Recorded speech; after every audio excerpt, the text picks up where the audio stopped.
For joining us today. Before we get into this video, we're gonna call this the bounce back or bust, and we're gonna deal with guys that were injured last year and talk about, are they gonna come back? What should you expect from them? And I think for a lot of these guys that are injured, your assumption is okay, they're gonna be healthy, they'll be fine, they'll produce. But I think back to a guy like a Victor Cruz, who was really a great wide receiver, but then after his injury, he was never quite the same. And so, what should you expect from these guys? But before we get into the video and talk about whether or not these guys are going to rebound, bust, what you can expect from that, a few things. One, got a new website out there. Check us out. Fantasy Football Profits, that's profitswithans.com. We're on Twitter, of course. We got the new website. Thank you, Christian, for doing that. Now you guys can access that via your phone.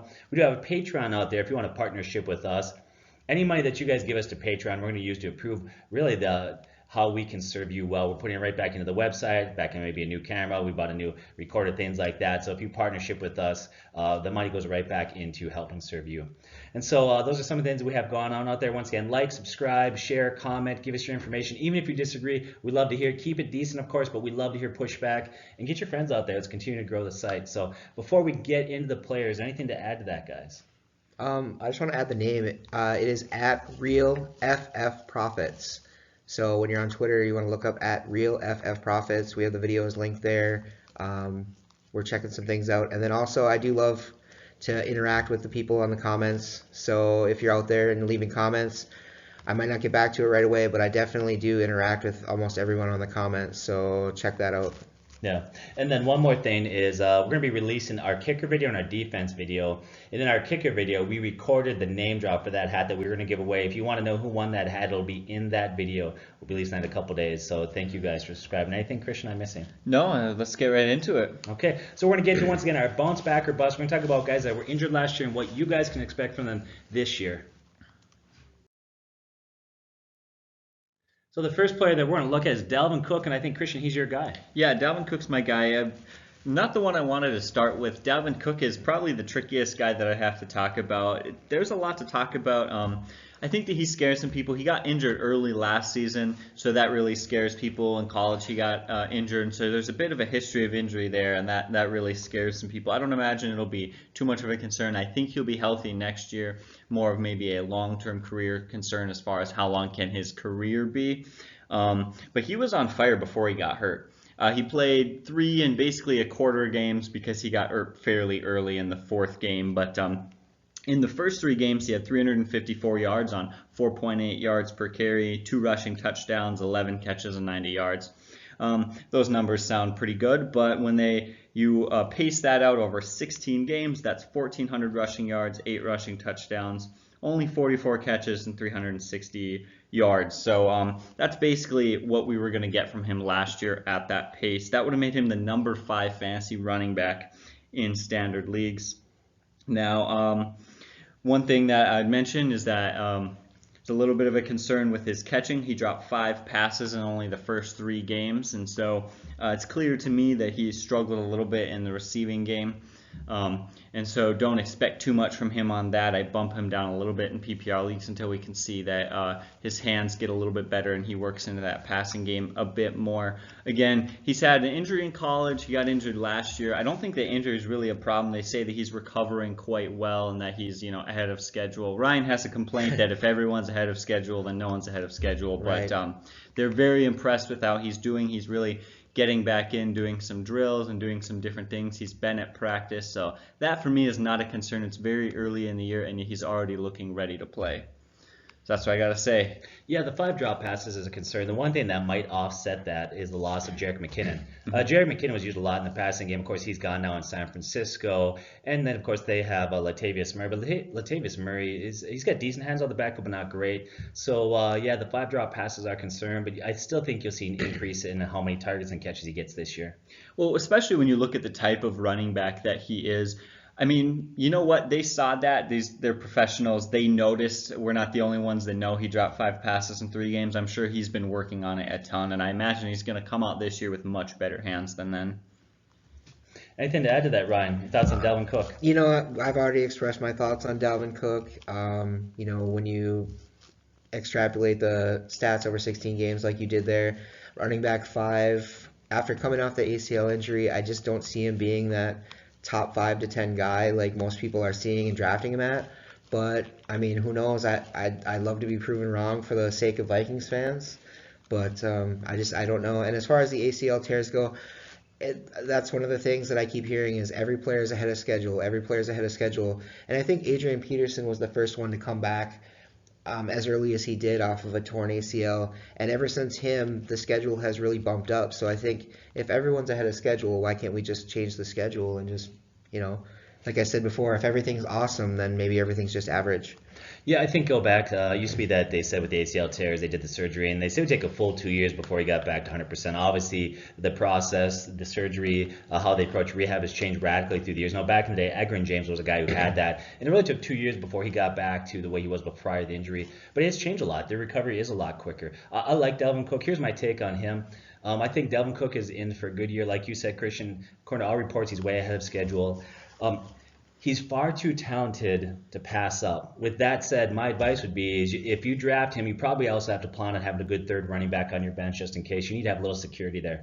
So that's what I would say. Yeah, exactly. He's very good. Like I said, last year he was on pace to be the number 5 fantasy running back. He's not going to do that. If you go and watch our running back rankings videos and you watch our first round overall and our second round overall draft kind of rankings, he's not number 5, and that's why. Struggles catching out of the backfield and that he got injured last year are just 2 reasons to bump him down. But like you said, he's too talented not to take at some point in the first 2 rounds. So we'll get to our next guy. And the next guy we got up is David Johnson. I think that's you, Ryan. David Johnson, yes. David Johnson hasn't been in the league very long. He got drafted by the Arizona Cardinals a few years back. And actually, when he was drafted, he came out as he was the number 4 guy on the depth chart. And after a couple of injuries, we had Andre Ellington, we had Chris Johnson go down. He finally got his chance, and he really exploded right away. He had 4.64 yards per carry in his first season off 125 rushes. A lot of catches. He started out with 36 catches. And, the one thing that everyone looks at is the number of touchdowns. He's averaging over a touchdown a game. He's got 33 touchdowns in only 31 games played. Now, his second season, 2016, was kind of a breakout year for him. He became the number 1 guy. He was a big guy in fantasy, and he had 293 rushes for 1,239 yards. His yards per carry went down to only 4.2, but his catches, he had 80 catches that year for 879 yards.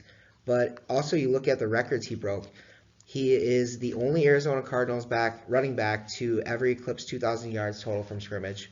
He had 16 rushing touchdowns that year, which is also a Cardinals record, and 4 catches, so for the total of 20 touchdowns.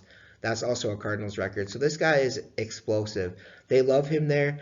Unfortunately, last year, he came out game 1 around the 3rd quarter, and he dislocated his wrist, ended up having an injury.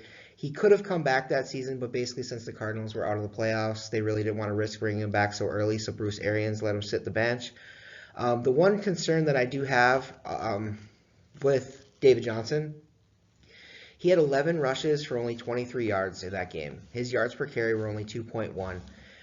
Yes, he did have 6 catches in the first half for 67 yards, but the 11 for 23 is kind of a concern. I mean, obviously we don't know what would have happened over the course of the year, but if his yards per carry continue to go down and decline, he could be an issue in the rushing game. But if you're definitely in a PPR league, he's a top 5 running back that you want to have because of those catches, and he really doesn't have anyone to compete with. So he's the number 1 guy going forward. Sam Bradford will look to him when things break down out of the backfield to catch a few passes, and I think he's going to have a great PPR season. Let's just hope the yards per carry come back up for standard leagues. Yeah, well, that's one thing. I think it's really interesting. His yards per carry were down that game. I think it's clearly not a sign that he is having injury issues and that he hasn't recovered. With the 6 catches for 67 yards, that really shows us that's David Johnson. He's still the David Johnson of old. I don't think that injury is really a concern with him. I think that the bigger concern and the reason those yards per carry were down that game, simply maybe the offensive line or lacking in passing game, or maybe they just faced a really good defense or whatever it might be, is really the concern for him. I don't know if it's necessarily his health. Yeah, it's hard to tell, too. Teams make adjustments. Last year, Le'Veon Bell, his first 2 games with 3.2 yards per carry. I mean, even the greatest running backs have that. So what did they adjusted with their running game got better? It's really hard to tell. ultimately, he's a guy that you can feel safe and secure in a PPR league. Like I have no worries about him there. He may struggle in standard leagues a little bit, but even there, I think he's going to be all right. He's had 32 touchdowns in 33 games. So this is a guy that they use in the red zone. They use a lot in goal line situations. So he's going to get in the end zone. I don't feel a lot of concern for him at this point. I think he's going to recover and be just fine. Yeah, I don't know. I don't know that they're using him very much in punt and kickoff returns, but one of his 33 touchdowns was a return touchdown. So the only other thing that I can really say about David Johnson, I was paying attention to that game. I do remember he got knocked out at one point in the third quarter, and then he came back, and I believe it was a knee issue. And then immediately after he came back, the second play, he got knocked out again with that dislocated wrist. So I don't really know that there's going to be a lot of injury concerns, especially with just being a wrist. You know, he's going to be able to secure the ball. So it's not really a lower extremity injury like a knee or an ankle or anything like that. That took him out for the season. It was a surgery on his wrist. So I feel like he'll be able to secure the ball, and he'll definitely still be a first round guy in most standard and PPR leagues. It's just a matter of how your league is set up, and he's going to be higher in PPR, obviously. Yeah, if you look at mock drafts out there, obviously he's going very high in a lot of mock drafts. So there's a lot of people out there, owners, people that are drafting, that feel like he's going to recover this year. So I think we feel pretty good about that. Any other questions or concerns or things, or we'll move on? No? I feel good about David Johnson. Okay. So next thing we're looking at is Deshaun Watson. I've got Deshaun Watson. I'm going to talk about him. So going back to last year, kind of took a few games for him to learn that offense and get comfortable in the NFL. I think it's important to remember that the first 3 games he kind of struggled, but some of that was he didn't get a lot of first-team reps in the preseason. But after quarterback struggles, they gave him a chance. And after 3 games, he really found his groove. In the last 4 starts before he injured his ACL, his quarterback rating was 125, 120, 103, and 107. So he had a great quarterback rating. During that same 4-game stretch, he had 16 touchdowns with 1 rushing TD. You take that over 16 games, that pace, that would have been 43 touchdown passes. That's really excellent. So before he injured his ACL, before he injured himself, before tearing his ACL, I think that's kind of the thing we need to address. We talked about, is he going to bounce back? Number one, is he recovered? Is he healthy? And so I think that's the first question we need to answer. Well, if you look at NFL.com or NFL Network, the report coming out of there is saying that Watson is ahead of schedule in his rehab. Coach Bill O'Brien said he expects quarterback to be thrown by OTAs in July. So everything points to him being ready to go. So if he's recovered, if he's healthy, what should we expect from this guy? Well, if you look at his second year, is he a guy that's going to break 40 touchdowns like he was on pace to do? Is that what we can expect from him? Well, here's my take on this. Even the greatest quarterbacks haven't achieved what he was on pace to achieve as a rookie. With that said, I don't see him to be the next Brady or Peyton Manning. Okay, I just don't see that personally. And even Tom Brady and Peyton Manning had a learning curve early in their career. And so I think any quarterback, you're going to have to expect there's going to be that learning curve. You look at athletic quarterbacks, which is a kind of falls in that category of an athletic quarterback. I think about Robert Griffin. A lot of those guys had early success, but then defenses and teams adjusted. And I expect the same for Watson this year. I think there'll be a little defensive adjustment that's going to hurt some of his stats. So Coach Bill O'Brien intends to adjust the offense with that in mind. He goes on to say that all the teams, especially in our division, have watched all those plays. They're studying those things, and we have to start from scratch. So he's anticipating that defenses are going to adjust. The coach has already said they're going to change the playbook so they're less predictable, which, by the way, I think is a wise and a productive or proactive approach to do that. But will that adjustment be enough to overcome the adjustments that defenses are going to make to Watson? So kind of here's my take on where he's at. I think Watson's going to recover. I think he'll be fine physically. I think he's ready to play. I expect a good year from him. I think he's going to have a great career. In fact, I see him being top 10 in quarterback scoring at the end of the year. But I want to be careful to caution against some of the hype here. He's going really, really early in a lot of drafts. Some drafts he's actually went the #1 quarterback. I've seen him go in first rounds. Yep. And I don't see him at the end of the year being top 5 in scoring. I do see him in the top 10, but not top 5. I think he'll take a slight step backwards as defenses adjust. They have game film time to prepare. And the other thing, and even though he's doing well in his recovery, he is coming off of ACL surgery, and I think we have to assume that that's going to impact him. Even if it's a slight impact, it's going to have some impact on him, maybe how he runs the ball or how he adjusts. He's an athletic, strong-arm quarterback who's got a lot of very good wide receivers he can run. But I think right now a lot of owners are overreaching for this guy. I think there's a lot of hype out there. Don't buy into that hype. Make no mistake, this guy is very good. I think he's going to have a very good career. If you can get him around the 5 to 10 quarterback rank in that area there, then I'd say go for it.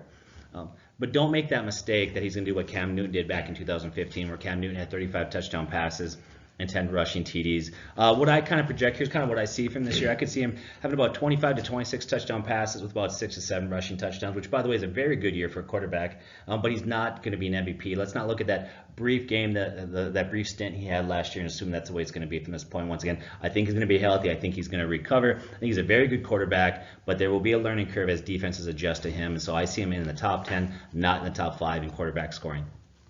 Any thoughts, guys? No, sounds good to me. Just a quick thought. Actually, with Deshaun Watson, one concern that I have for him is going to be interceptions. A lot of times he just likes to go out and sling the ball out there, and the one problem is, he wasn't getting intercepted quite as much last year. But like you said, the learning curve with the defenses, especially going against the Jaguars twice, one of the top defenses in the NFL, the best corners in the NFL in my opinion. I think that he's going to get picked off a lot more at a higher rate than he was last year. So his touchdown to interception ratio is going to kind of balance out a little bit and regress to the mean. And I think that's going to be one issue that he has. One positive he has going for him, though, is he's already dealt with an ACL tear. This is his second one in his career. I believe he had one in college, if that's correct. So he knows what to expect in recovery. So he should be ready to go for week 1. But I think 5 to 10 range. Currently, I think I have him right around 5. But that's probably about right. I think people are reaching way too high for him right now. Yeah, that's it. So let's move on to the next guy. No more thoughts there? That brings up Aaron Rodgers, and I think that's back to you, Christian. Yeah, so Aaron Rodgers, I was happy to get to talk about him. This one's pretty simple. I don't know what to say, but he's going to have a great year next year. First, let's just address the health. He's played since 2005. That's when he got in the NFL, and he's only been injured twice. It's going to be hard to find a player in the NFL who plays as much as Rodgers and gets hurt less than him. So health is not a concern. He's not going to get hurt again this year. He's going to be fine. Not only that, but he came out at the end of last year, week 16, and played against the Carolina Panthers and threw 3 touchdowns. So back then he was ready to play, let alone now he's had all this extra time. He didn't play week 17 because the Packers were out. There was really no sense in playing him. They weren't going to make playoffs, and so they didn't want to risk him. They wanted to give him more time to heal, and so that was good. So he's going to be fine. His health is great. But let's just talk a little bit about, in case maybe you're new to fantasy or something, or maybe you just don't like the Packers. Aaron Rodgers is a great fantasy quarterback. There's no arguing it. His career average touchdowns per 16 games is 34, so basically averages 34 touchdowns a season. But over the last 7 seasons, that's been even higher. Over the last 7 seasons, his 16-game average is 38 touchdowns, which is basically an average of 38 touchdowns a year. Last year, he was on fire. In fact, last year he was on pace for over 5,000 yards and 48 touchdowns. Another great year. And that wasn't just last year. The last few years, his career quarterback rating of 103.8 is best in the NFL, hands down. In fact, the next best is only 98.8, which is 5 overall worse. So he's just been hands down so dominant. As far as Jordy Nelson leaving, that's not really a concern. Nelson was getting older. He still has Devontae Adams, Randall Cobb, and just adds Jimmy Graham.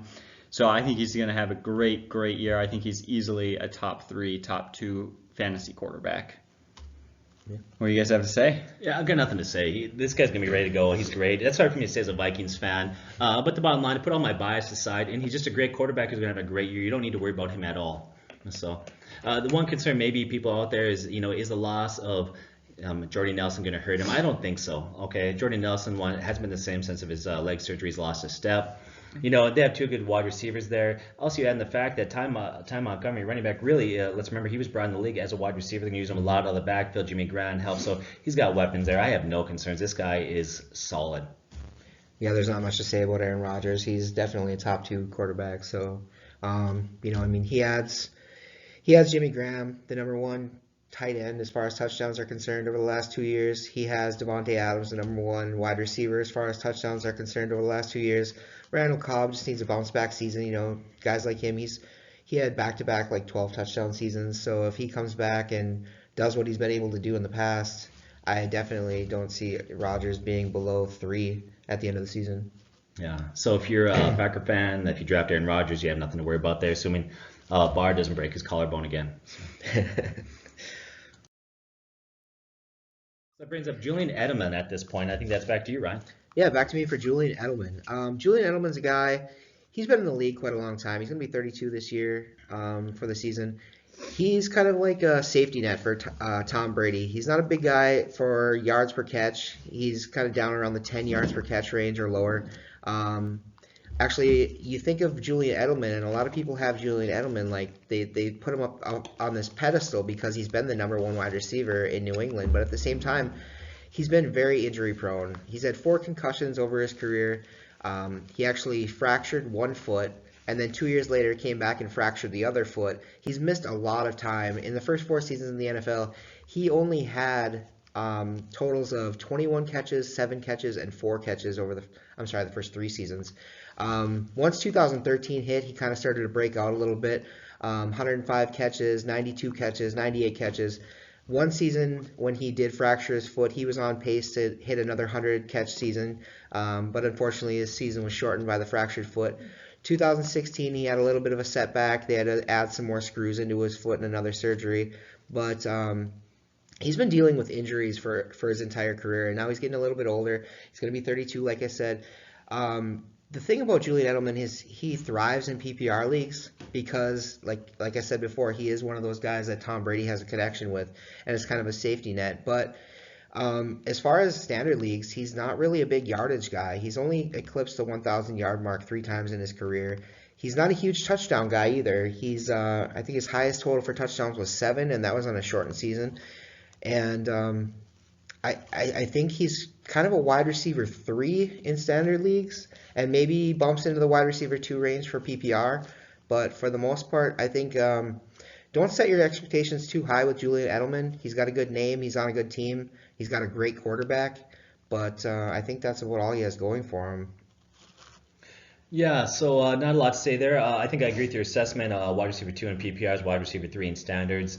They're going to need him back. They've lost some guys. Obviously, Cooks is no longer there. There's some other things. So they certainly need him back. I know Tom Brady likes to look at him as kind of a safety valve. He loves to use him. But besides PPR leagues, I don't really have a ton of confidence in this guy in terms of fantasy. With that said, it would appear that he's ready to he'll be ready for the beginning of the season. He'll be ready to roll. Christian? Well, especially with 4 concussions throughout his career. I mean, I feel like he's 1 or 2 concussions away from just being done. Mm-hmm. Yeah. And so that's concerned. The one thing that I failed to even mention was the reason his season was shortened last year was the ACL tear. Yeah. So, I mean, he missed the entire season last year with the ACL. I mean, we talk about the fractured foot on both of his feet, the high ankle sprains, the concussions, things like that. But, I mean, he also tore an ACL last year, and he's an old man trying to get back at 32. So it's going to be more difficult for him than a lot of those young running backs. Yeah, so he'll be back this year. Everything indicates he's going to be ready to go come week 1. But he has a history of injuries, like you said, and his value is mostly in PPR leagues. That's kind of our assessment. In standard leagues, I tend to stay away from the guy. So it's kind of where we see him this year. I'd agree with that assessment, Ryan. Now we're going to get to Andrew Luck, and I got Andrew Luck. So last year, Andrew Luck missed all the season with a shoulder injury that was surgically repaired. Now, he was projected to start 2017. We heard in the summer that forget everything you're hearing, this guy's going to be gone, he'll be fine. He might miss a week, but he will have him the rest of the season. Well, as we know, eventually he missed the entire year. So what's going on right now with Andrew Luck? Well, according to the Indianapolis Star, they've done a report and look at him, and they're still waiting for him to throw a football yet. He's recovering well in the offseason. They're saying they're doing everything that doctors have asked him to do, yet he still hasn't started throwing the football. So for me, that's a concern. This is what it says right here. It said it took part in the portion of practice during their, if you look back to, I'm losing my notes here, so portion of practice that they got together, the voluntary practices. He did take part in the practices, but it was mostly taking handoffs and center exchanges. And so he still hasn't thrown the football yet. He's struggling with that. I don't know why I'm struggling here with Andrew Luck so much. So Andrew Luck's going to struggle. Maybe that's why. Maybe that's indication to stay away from him. So let's get back to Andrew Luck. Okay, so here's what happened at the minicamp. He was there. He did partake in practice. He took mostly handoffs and center exchanges, but he hasn't thrown the football yet. According to General Manager Chris Ballard, says we want to ease him along, and they think he's doing great right now, and they feel good about where he's at. The concern that I have is this is exactly what we heard last year going into the season, that, you know what, he has some injuries, he's not quite there yet, but we feel like he's going to be ready to go come week 1 or week 2, and as we know, he got shut down. Now, it went on to say that one of the good indications that they feel like he's ready and that he's truly going to recover this year is that they moved down in their draft order. They could have drafted a quarterback, but they didn't do that, so they stood pat. So that's kind of a good indication they feel confident about his long-term health. So assuming that he's healthy, he's recovered, he's fine, what should we expect from this guy? He's going to come out and have a great year? He's going to be a bounce back, or is he going to be a bust? So kind of here's my take. If you look at the last 3 years, look at his statistical averages projected over 16 games. He's actually would have averaged over 30 touchdown passes the last 3 years. And in there, he had 1 year we had 40 touchdown passes, which is really good. And so people are really excited about Andrew Luck. I think he carries a big name out there. One concern about the season that he had 40 touchdown passes, there was a company out there, and I know I've mentioned this before in our videos, that took Sabermetrics, and they looked at all the throws that he made. They looked at all throws any quarterback in NFL made. And they looked at all the ones that should have been interceptions but maybe weren't because of a penalty, or the cornerback dropped the ball, or maybe the wide receiver had to become a defender and knock the ball away. So they looked at every throw that quarterbacks made, and what they found was the quarterback that should have led the league in interceptions was Andrew Luck that year. He had a little bit of luck. He had a couple breaks. He had a good year. I'm not taking anything away. I think he's a very good quarterback, but those statistics of 40 touchdown passes can be a little deceiving. Another thing that we think about is I'm concerned about weapons he has. You know, I like T.Y. Hilton there, but other than that, he doesn't have a lot of wide receivers, so that's a concern for me. We take a look at Andrew Luck. He actually has some mobility. He can run a little bit, surprisingly for a big guy. He's got a good understanding of the position. He's gifted, strong arm. He's really a prototypical quarterback. Now they added Eric Ebron in the offseason, which I think is good because he's got now Ebron and he's got Doyle there at tight end. And the reason why that's important is if you look at quarterbacks that target their tight ends, he does it percentage-wise more than any quarterback in the NFL. He uses tight ends a lot, so it's good that he has 2 weapons there. So he's a guy that if I take a look at it, everything seems to be indicating that he's going to recover. He's going to be healthy, although we're going to monitor that situation closely. We have concerns there. But as soon as he's recovered, as soon as he plays, here's what I anticipate. He's not going to be a top-5 quarterback. Let's not get enamored with that name, Andrew Luck. But I do think that he can have a very solid year this year. He's a guy you could depend on. If you could get him later on, I would say maybe after around 6 or 7, I would feel comfortable with that. Don't get excited. Don't take him early. Once again, watch this guy, see how he's recovering. That's kind of what I anticipate this year. Any thoughts, guys? Any thoughts? No, none. I think honestly, I think around 6 or 7 might be a bit early because I already want to wait on my quarterback, and then when I'm finally thinking about maybe taking a quarterback, I don't want to think about maybe taking an injury-prone quarterback, but you know, people are going to take him around there because that's what people are going to do. Well, that's exactly what I was going to say. We are huge advocates of waiting to take your quarterback. I'm not going to take mine 6 or 7 round. I'm just not going to, unless a really, really good quarterback that still happens to be available there. The reason why I threw that out is because I know the way most of you draft out there that if Andrew Luck's there in the 7th round, you're going to take him. I would advise not to, not necessarily because I'm against Andrew Luck, but I think the advice of waiting on quarterback is important. But with that said, most people are going to take their quarterback before then. Rod? The only thing that I'm really thinking with Andrew Luck is, we mentioned this before in our Boom Bust video, he's been sacked at a rate that is just unsustainable for a guy, especially with his shoulder issue now. Let's say he goes out there the first game and that offensive line isn't quite as beefed up as they expected it to be from the draft and free agency, and he gets sacked 3 or 4 times and he just keeps getting blows and blows and blows to that shoulder. How long is he going to be able to hold up? And also, you mentioned the sabermetrics on the interceptions. With a weakened shoulder, if he's not going to be able to get the ball out there, launch it, throw it on a dime to the receivers, things like that, he's probably going to get picked off at a higher rate without having the arm strength that he really wants to have or that he had as a young quarterback. So those are the 2 concerns I have. The weapons is a big concern. And actually, I've heard people say that Dez Bryant might actually, that'd be the best landing place for Dez Bryant. Now, I don't really know that anybody wants Dez Bryant at this point, but it sounds like, you know, by the time OTAs are over, by the time training camp and all of that preseason gets going, if there's an injury, if there's a real basic need for a wide receiver, he might find a place if he lowers his asking price. But number 1 right now, Indianapolis has been named as the place for Dez Bryant, the best landing place. Yeah. So the one thing I think that's going to bode well for Andrew Luck, assuming he's healthy and he recovers, is that that defense is not particularly good, and so they have to throw the ball a lot. They've got to score a lot of points, and you're going to get a lot of garbage time statistics. You know, I think they're going to have to throw the ball a lot late in the game. So I think that bodes well for him. We saw it a couple years ago when Blake Bortles had 32 touchdown passes, and Blake Bortles is not a great quarterback, but Jacksonville a few years ago didn't have a very good defense, so they were throwing the ball a lot. You can see the same thing, I think, in Indianapolis. Yep. All right. Let's get to Carson Wentz. Is that back to you again, I think? Yeah, that's back to me for Carson Wentz. Talking about Carson Wentz is pretty short and pretty simple. First of all, let's just address We'll talk about his health, but first let's talk about last year. He was on pace for 41 touchdown passes. He is such a good quarterback, so talented. He can run, he can play in the pocket, he can do so many different things. He's got such a strong arm. Man, he really fits into that offense well. It's not just him that's talented. He has a great core of receivers, Mike Wallace, Nelson Aguilar, Alshon Jeffrey, Zach Ertz, and even Corey Clement receiving out of the backfield. He's got the talent. He's got the guys around him. The only question to ask is, does he have the health?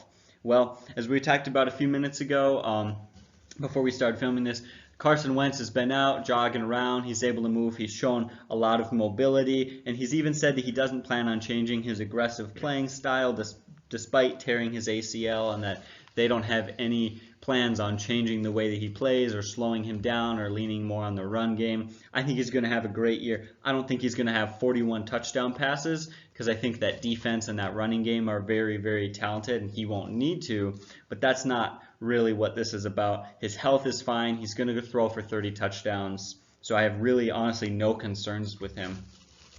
What about you guys? I don't really know if I have any concerns with Carson Wentz. I just hope that he's ready for week 1. That's all I can really think about. I know I was going to rank Nick Foles just on the assumption that he would play a couple of games, and I think that's the reason why they avoided that trade with Cleveland, is that they think they might need him for a few games.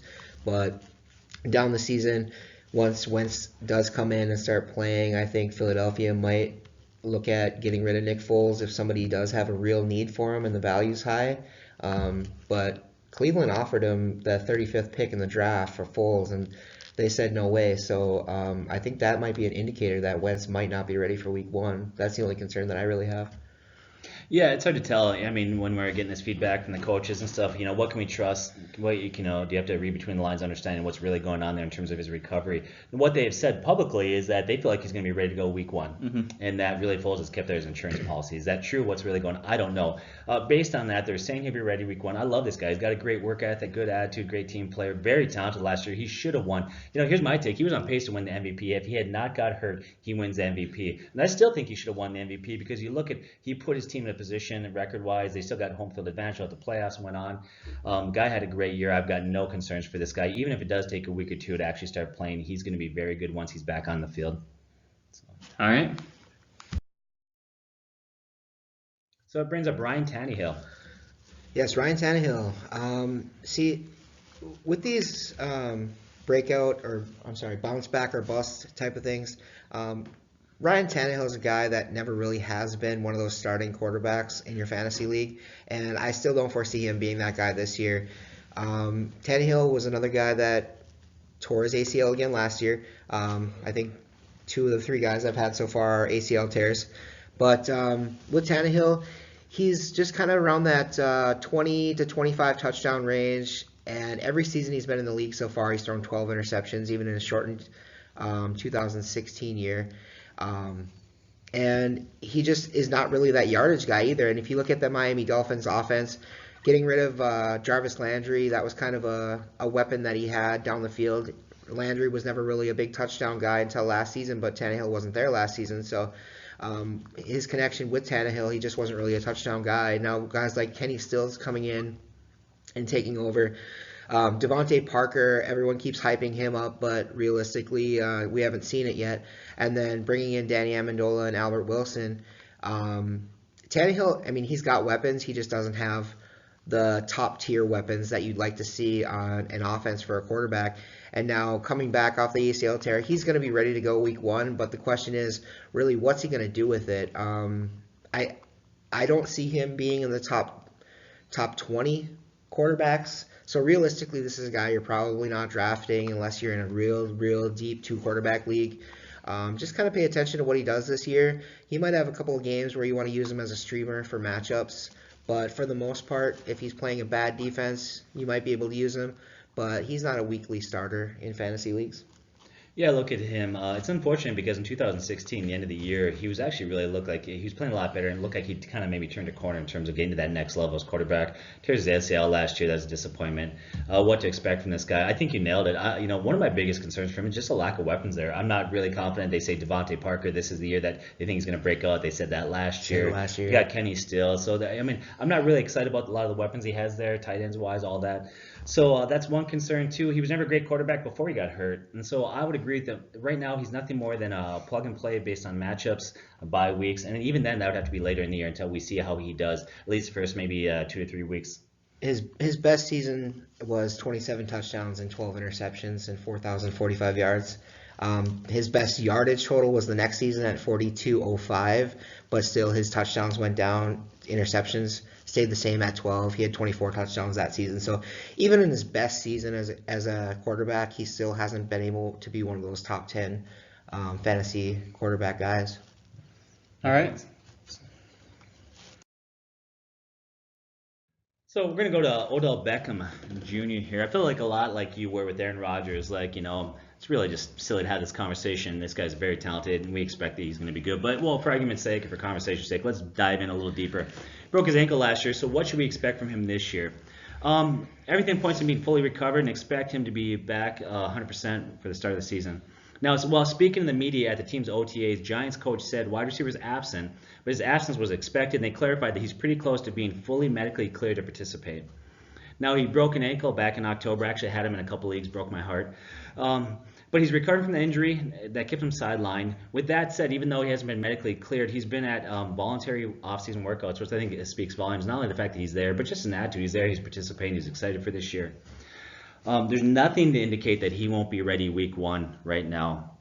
So what should we expect from this guy? What should we expect from Odell Beckham Jr.? Well, look at the first 4 seasons that he was in the league. Look at his per game stats. He projected over 16 games. I know I say that a lot, but he averages 107 catches per 16 games, 1,506 yards, and 13 TDs. This guy's amazing, and he's still young at only 25, so he's got some time to wait to continue to mature.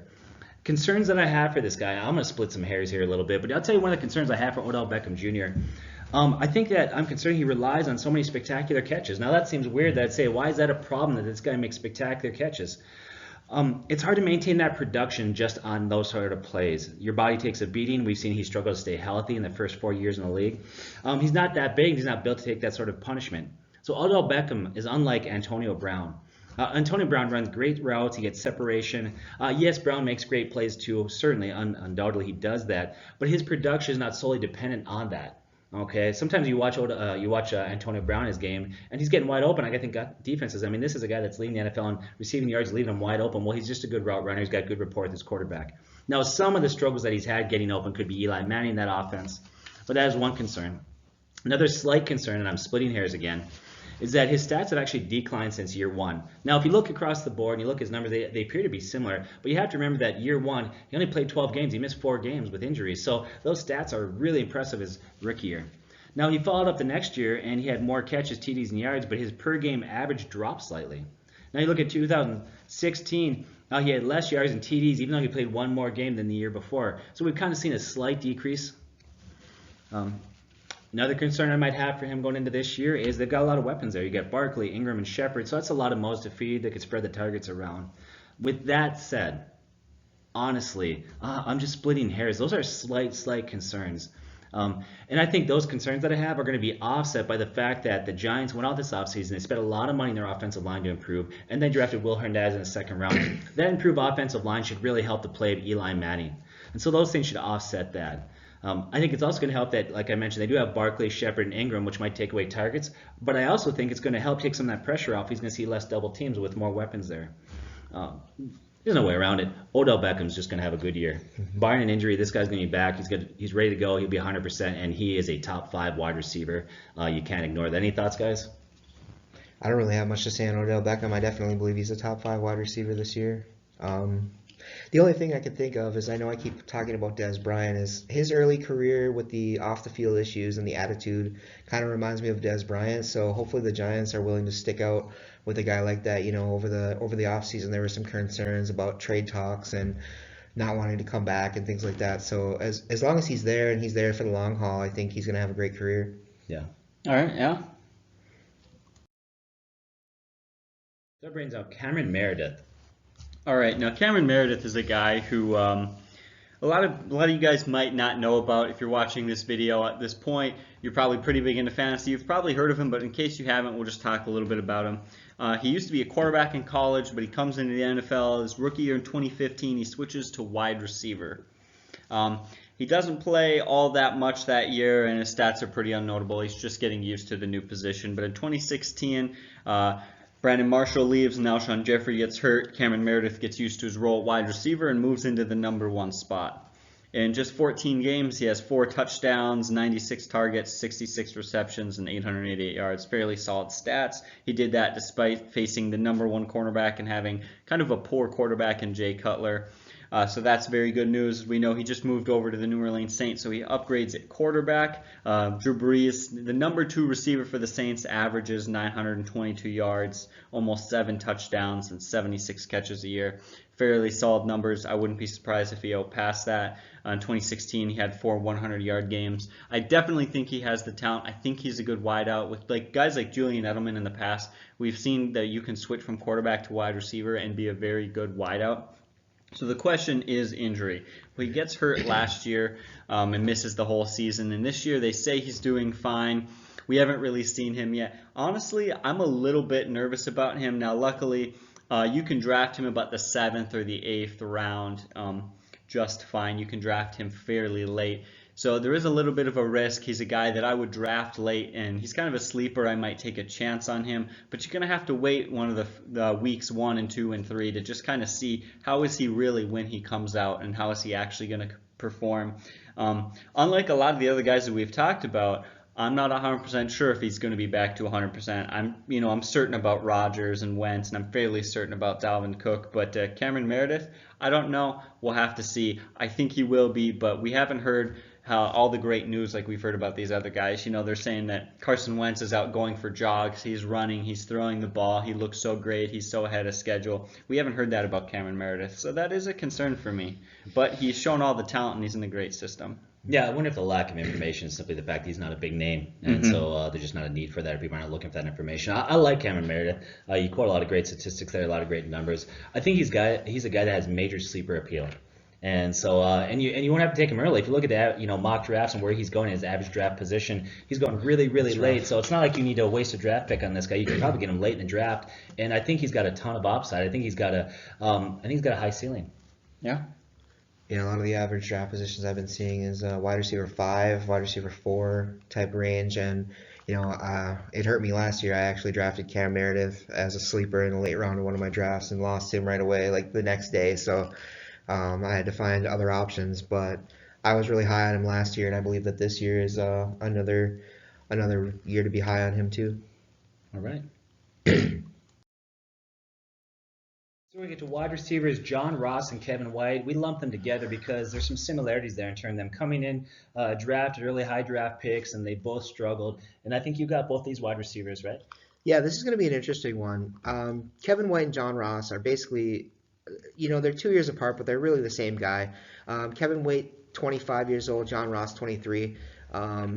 High draft picks, like you said. I believe Kevin White was the 7th overall pick, and John Ross was the 9th overall pick in their respective drafts. Cincinnati Bengals, Jonathan Ross, he actually only recorded one stat for last season. It was 1 rush for 12 yards with a fumble lost. Now, he was a big kick returner, punt returner guy on his college team. He ran a 4.22 40, which is absolutely blazing speed. That was one of the big things. But with the Cincinnati Bengals, they just kind of ignored all the injury concerns that they had with John Ross. 2014, he tore his meniscus. 2015, torn meniscus, and then also an ACL tear. And then he comes back in 2016, and he played a few games, but he also tore his labrum. And 2017, he gets drafted, goes to the Cincinnati Bengals, and kind of ignored the injury and didn't really mention much to the team until week 13. And week 13, he finally kind of said, my shoulder's still hurting me, and I need to take some time and heal up. And the team just kind of shut him down for the rest of the season. So although the guy has a ton of potential, he just hasn't been that hasn't been on the field, and we don't know what we're going to expect from him. I don't really have him anywhere near fantasy drafts. He's one of those guys you might want to watch on the waiver wire, see what he does. AJ Green drawing a lot of attention on one side, Brandon LaFell with the other side.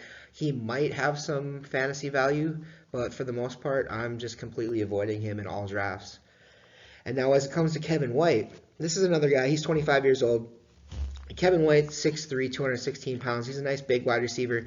But as far as the Bears offense goes, he's never been able to find the field. 2015, he misses the entire season. 2016, he comes back, only 19 catches for 187 yards, no touchdowns. And then 2017, last season, 2 catches for 6 yards. So he just hasn't been on the field. He's seen a lot of time on the IR. And now they draft another guy, Anthony Miller, who could potentially be their wide receiver too. You're looking at Allen Robinson on one side, Anthony Miller as the rookie there, and then they also have Taylor Gabriel, who's quick. He's going to stretch the field. So Kevin White could be vying for wide receiver 4 targets, which really has no fantasy value to me, especially in a Bears offense that is completely overhauled, and we really don't know what to expect from them. So a couple of guys that I'm just not looking at drafting in any of my leagues, but I might pay attention to them, on the waiver wire if they start to show me something.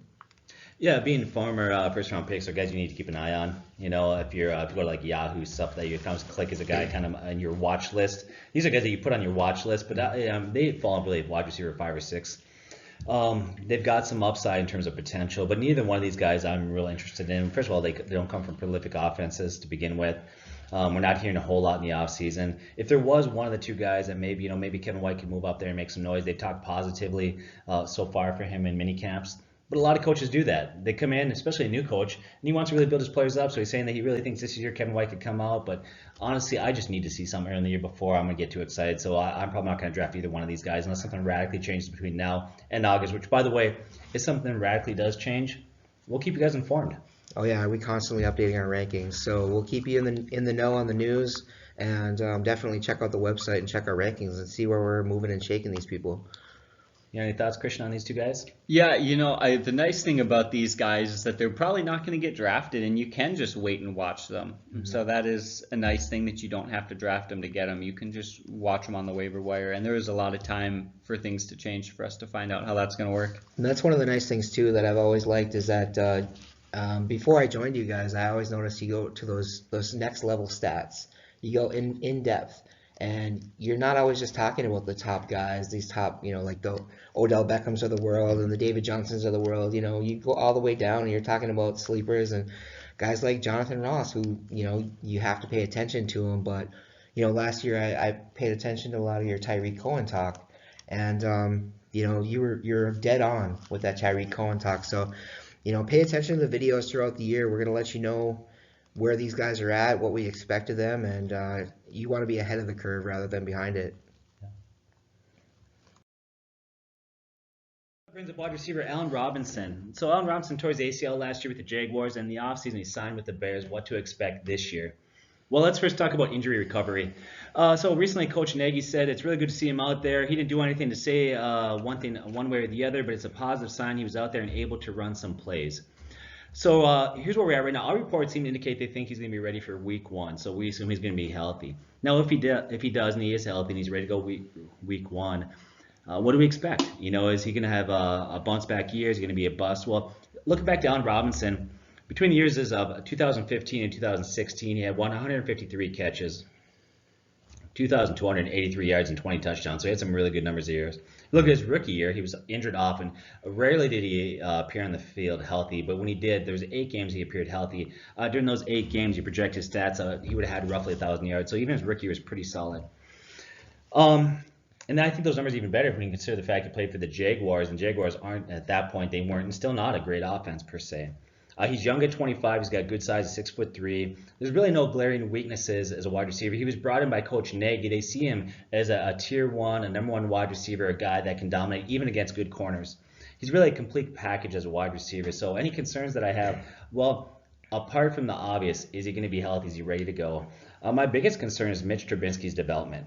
I'll be honest, I'm not a huge fan of Mitch Trubisky, although we saw Jared Goff made that big turnaround from year 1 to year 2, and he could do the same thing. But I have a concern there. Now, undoubtedly, he's going to be the team's #1 wide receiver. So simply by volume, even if that offense doesn't take off, even if Mitch Trubisky struggles, simply by volume, he's going to have a good year.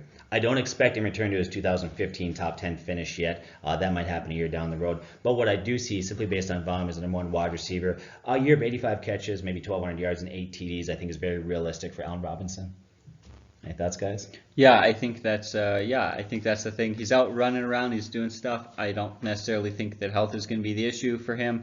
We have to watch and see, especially at the wide receiver position, just to keep continuing to see how he's handling it. And you always get nervous too whenever I get excited, but also nervous when preseason comes, because it's like football. Wait, a bunch of my guys are going to get hurt because they're playing. So, we'll see. I think he's going to be healthy. But again, I like what you said. For me, a bigger concern is the quarterback play. Yeah, you look at preseason. There's 2 mistakes we can make. We either undervalue preseason play or we overvalue. Some people just throw preseason out. They say it doesn't have any value at all. I disagree. It's a good way to monitor rookie progress and guys recovering from injury. With that said, you can't get too excited. I mean, if Le'Veon Bell struggles in the preseason, although every report indicates he's not going to be there for the preseason. But if Le'Veon Bell struggles, he's going to be just fine. So he's a guy that I'm definitely going to watch. And I think another concern I have is not only Mitch Trubisky's development, but any quarterback or wide receiver, no matter how talented they are, need to build a rapport. And so we need to see them build a rapport. But once again, with that said, he's going to be the #1 wideout. And just simply based on volume as the #1 guy, that I think he'll put up solid stats, but he won't be the guy that he was in 2015. I think one benefit of having Mitchell Trubisky coming back for his second season and the overhaul that I mentioned in the offense is the fact that there's going to be other guys there to take the attention away from Allen Robinson. So I think he's right around the wide receiver 2 range with top 10 potential. He's definitely a guy that has shown that he can do that. And I think with 85 catches, 1,200 yards, and 8 touchdowns, like you mentioned, that could definitely move him into like a wide receiver 1 in a lot of the larger leagues, like a 12-team league even. And with those targets going, or I'm sorry, not the targets, but the attention getting taken away from him with guys like Trey Burton. They have 2 running backs coming out of the backfield. Jordan Howard doesn't have great hands. He's been working on it, but every season it seems like guys with great hands, it sounds like they say they're working on it, but it doesn't really show. Tyreek Cohen does have great hands, and then they have, like I said, Taylor Gabriel there to stretch the field, and also the rookie Anthony Miller. So there's going to be attention on Allen Robinson being the #1 guy going against the #1 corners. But at the same time, he should be able to get open a few times with single coverage. Yeah, Coach Nagy was the offensive coordinator for the Chiefs. If you didn't know that, he's now the head coach of the Bears. Now, we want to be careful because sometimes there are things that we can't even begin to qualify or quantify. But if you look at wide receivers for Kansas City, not a lot of wide receivers for Kansas City have done extremely well. You look at that offense, they use their wide receivers and tight ends a lot of the backfield. Coach Nagy going to take that same approach. And if he does, is it undervalue, overvalue? And those are all things that we're going to monitor. He's a guy that in standard leagues, it might take him another year to really build a rapport and be back. But he's a guy, though, still young at 25. If you're in a dynasty league, he's definitely a guy that's got a high ceiling. I would be all over him. Yeah. Tyler Eifert. All right, yes. Now I get to talk about my last guy. We'll ignore the injuries real quick, and we'll just talk about some stats. 2015 and 2016 average 0.86 touchdowns per game, which over 16 games then comes out to be 14 touchdowns a season. He's 6'6", he's a big body, he's shown ability to get in the end zone. He doesn't get a lot of yards or catches, so that's kind of who he is as a wide receiver. Other concerns outside of injury is that he's got a bad quarterback situation. Tyler Kroft, his backup tight end, kind of devalues him. Tyler Kroft is actually a fairly good tight end. He's one of the best second tight ends in the league.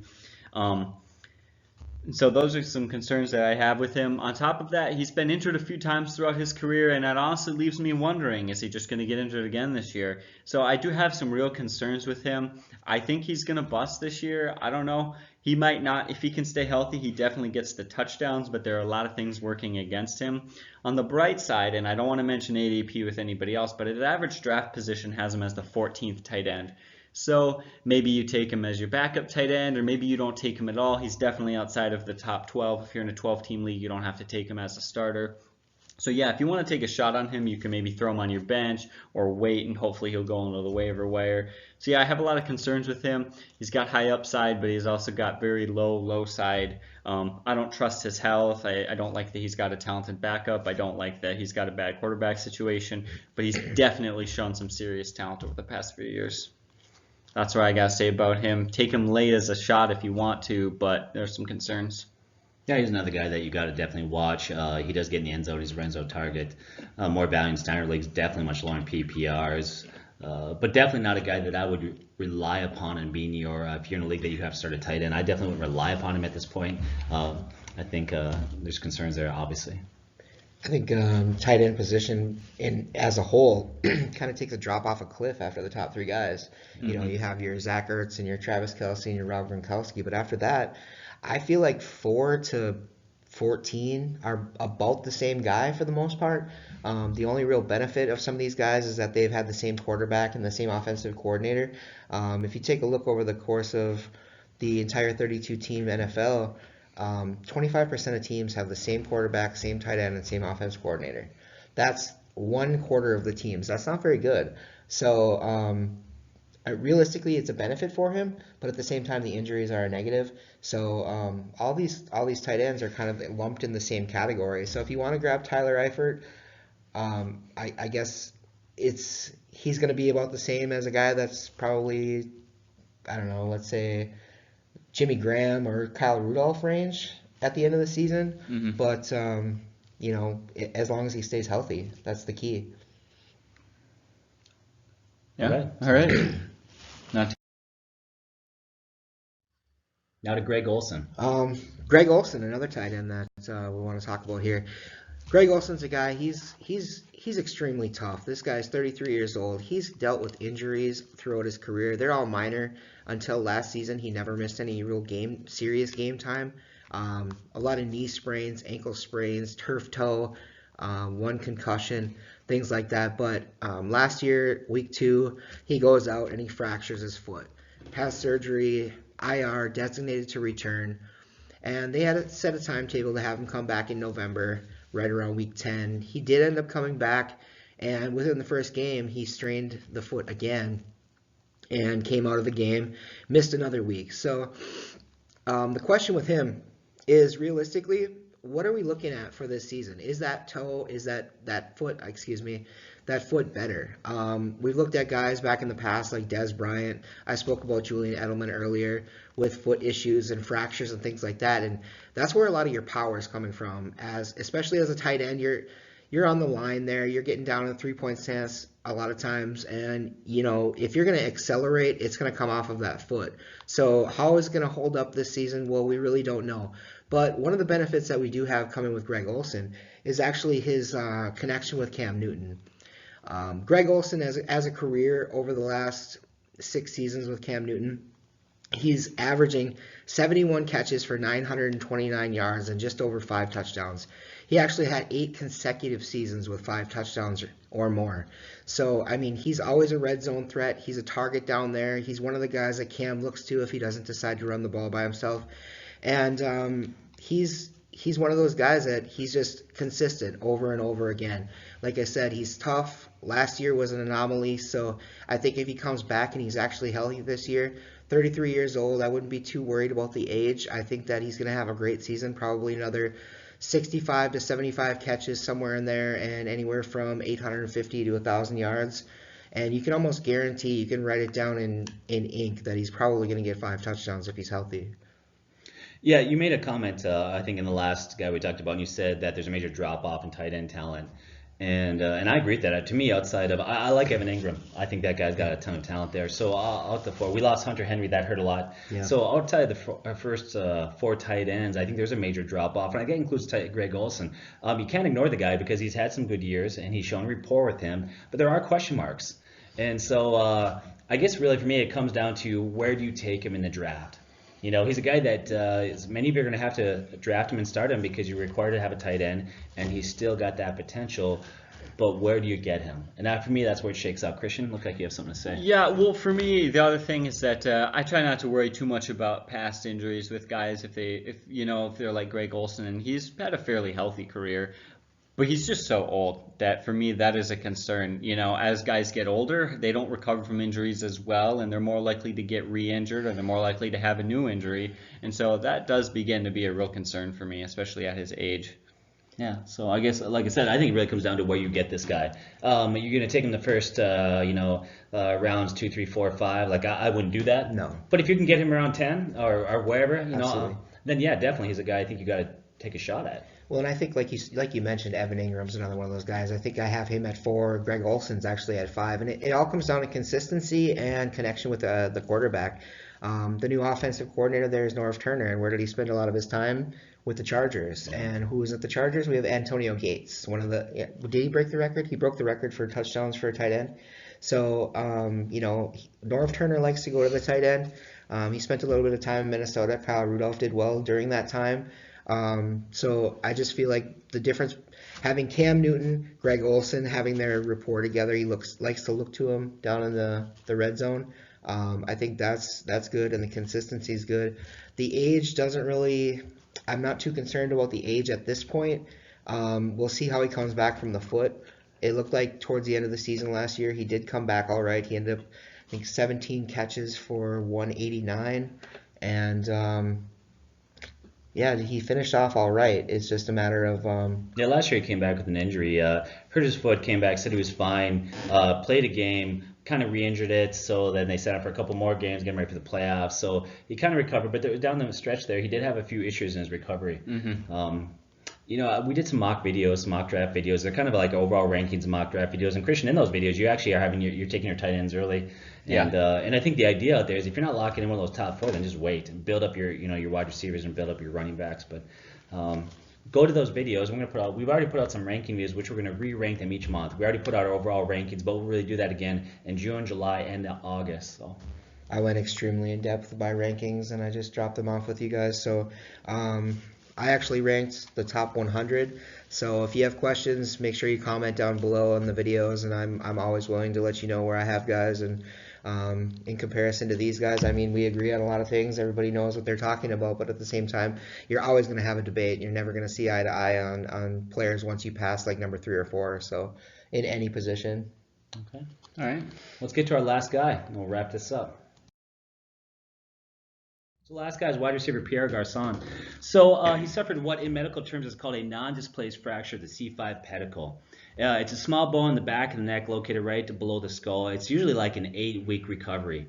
So 8-week recovery, this guy's 100%. He's ready to go. That's not an issue. He's going to be healthy. So what do we expect of Pierre-Garçon going into this year?